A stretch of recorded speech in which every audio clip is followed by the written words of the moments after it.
What's up guys, today we're going to be talking about should you buy the LG V50 in 2022. This was a highly requested video, and we're going to be revisiting a lot of phones this week, so be sure to let me know what phones you guys want to see. And I still really like the V50, so let's go ahead and jump into it. What should we be paying for the V50 here? So I'm going to let you guys know the price that I would pay for it. And basically, you know, eBay has it right. They're trending on Amazon for about $200. And if you get the Sprint version, which is now technically T-Mobile, it costs $150. So extremely cheap phone here. And yeah, so just don't overpay for this phone. If I was you guys, I wouldn't pay $250 because you're getting into the LG V60 territory. That phone is honestly like $289, so it's up there. So the prices are very close. So just don't overpay for this phone. All right, so you're getting an excellent piece of hardware with this phone. That's one of the first things I love about this phone is how it feels in the hand and how it looks. It still has this extremely classy look to it. Oh snap, I almost dropped it. It still has this really classy look to it. And that's also one of the things. This is kind of a slippery, kind of sliding phone. That's one thing, so you're definitely going to need a case with this phone because it has a completely flat back. It is IP68 dust and water resistant as well. And I absolutely love the design. I still think it looks really clean, classy. As you can see, this does have the 5G logo that'll light up on the back. Yeah, there it is. You guys can see that. Oh, that was super cool too. I really like that. And yeah, so design wise, pretty nice. And then there's some things you need to know about the design, and that is the headphone jack. So if you're a die-hard headphone user, you have a quad DAC built into this phone, so you can get some extremely good audio out of this phone. You also have dual speakers on here as well too. I don't think they're LG's best dual speakers, but I think they're pretty decent. I'll let you guys hear them later. But yeah, so hardware-wise, the standout thing is the quad DAC. Now, if you get the V50S, you also get the dual screen case. Now, in the United States, it's really hard to find that phone, so I just don't see them often. So if you can, honestly, get the V50S as well too, so you have that dual screen case capability. That is also really sweet.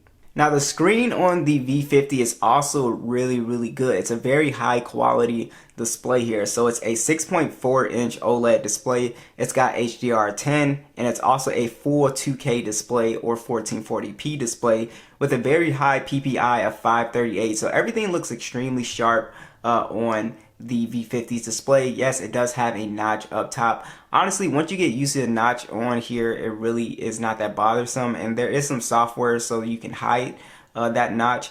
But the display is just really awesome. It's very color accurate. Like I said, extremely sharp, so you can watch 2K content on this phone. And watching content is really just a breeze on here, whether you're playing games or doing whatever. You really appreciate the high-res display. All the icons look extremely sharp and clean. I mean, it really does look really nice. So I do really love the display on the V50 here. So some of the things that you would be missing, I guess, would be any type of high refresh rate. Of course, these older phones do not have them. And again, this is an older flagship, so it's not going to have, you know, all the latest little stuff.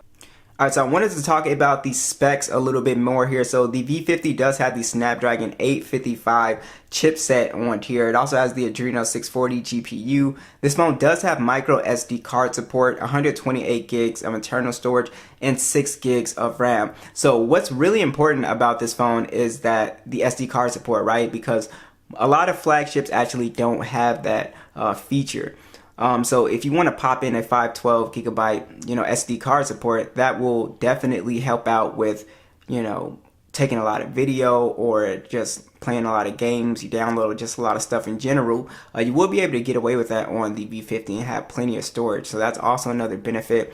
What you will also be surprised by is that gaming performance is actually extremely good on here. So you can actually max out PUBG, HDR Extreme, all the way up to Ultra HD, and it still plays extremely smooth, does not get hot.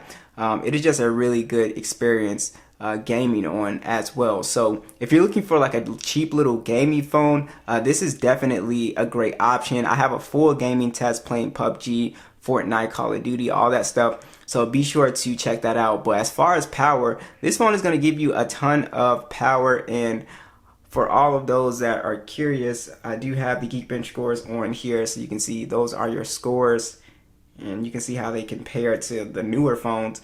So you know, honestly, just to show people, and I like doing this, older phones still feel pretty fast. So we just launched YouTube at the same time.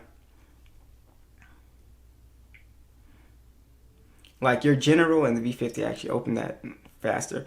Your general applications are open about the same. Now let's see, Subway Surf.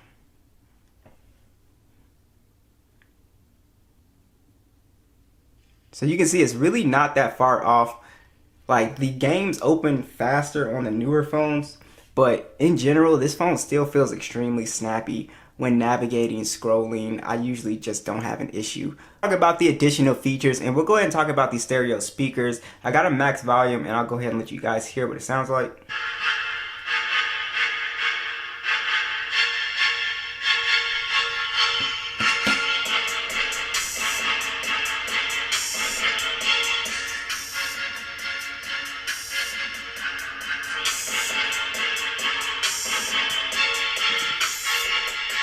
So pretty good stereo speakers on here. Like I said, not LG's best, but if you accidentally cover this one, the top speaker is plenty enough loud, so you'll have a pretty good movie watching, music listening experience. So definitely the speakers are fine. Also, the fingerprint scanner is on the back of the phone. It is a physical fingerprint scanner. You also have the capability to do face unlock on here, so this works really fine, really great. It's really fast as well too. And this phone has NFC as well. Like I said, the fingerprint scanner is on here, so it's got a lot of the features that you would really like. As far as LG software, they do have something really cool in here. The built-in screen recording on here actually works really great. Or not the screen recording, but the screen sharing. That works really great if you have like a smart TV, you want to beam it to your smart TV or whatever, or whatever you have. It works really great for that too.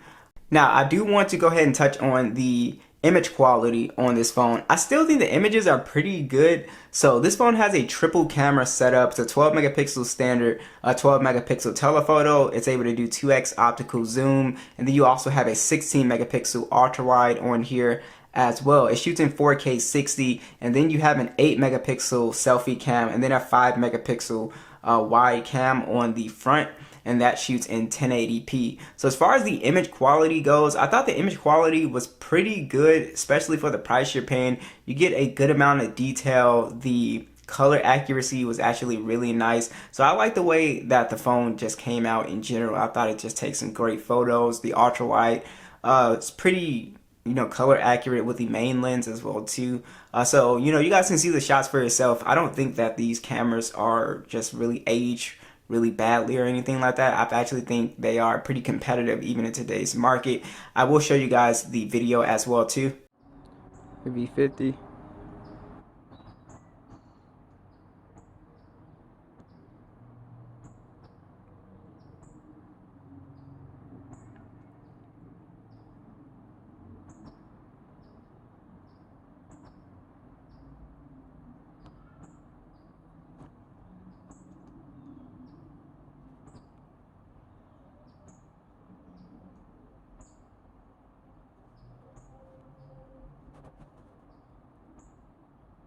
Now we need to discuss battery life here. So the V50 does have a 4,000 milliamp battery, and I think a lot of you guys would be surprised at the screen on time. So I'm easily able to get 6 hours of screen on time with this phone, which is pretty shocking because of the battery size. But I think it's because I think this is a big battery size for phones that don't have the high refresh rate display. I think that's why the V60 is also able to get just excellent battery life as well too.